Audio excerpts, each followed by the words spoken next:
Death is real, and it's dangerous, and it's potent. And we do not euphemize death. We have to deal with it.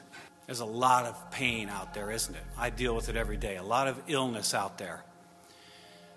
And sometimes you just step back and you say, what would it be like if that were dealt with and taken care of? And we didn't have to have that in our lives anymore. Bodily renewal and resurrection. Let me tell you something. We were made to be fully embodied human beings. We are the pinnacle of God's creation.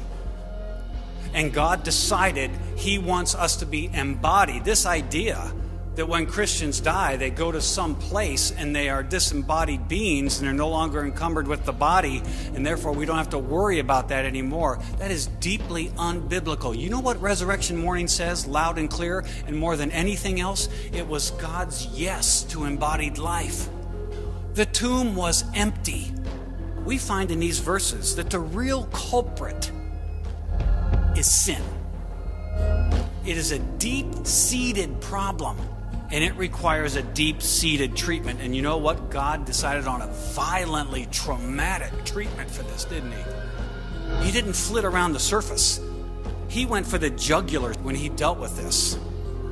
Sin is a parasite that has found a home in our bodies. God has dealt with sin in the body, thereby providing for a new way of life in the body. Christianity is not a future hope, although it has that. The definition of resurrection is standing on this earth again in a new mode of existence.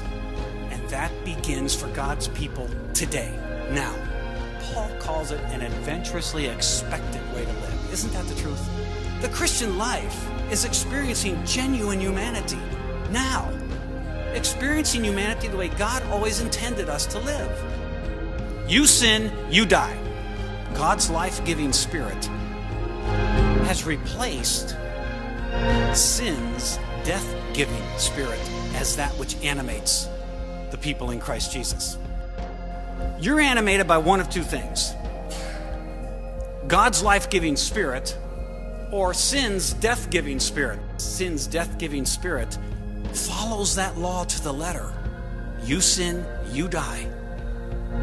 God's life-giving Spirit has a different law. What the law could not do, God did. God condemned sin in the flesh by sending His own Son in flesh like ours. Inside that body was something the enemy had not intended on: the Spirit of the living God. And God and the enemy on Good Friday, April 6th, 30 AD, 3 p.m. in the afternoon, for the first time, God and Satan come to death grips. The incarnation. What the law couldn't do because it was limited by the flesh, God did. God condemns sin in the flesh. The deceiver is deceived. The parasite of sin kills the host, us. Thank God that it does. Because when the parasite kills the host, it goes down with it. God condemned sin in the flesh by sending His own Son in flesh, like ours, under the same domain of sin. God finally traps the enemy in the arena, kills it, in order that the law's requirement would be accomplished in us. God condemned sin in the flesh by sending His own Son in flesh like ours, under sin's domain and as a sin offering. You are His image bearer.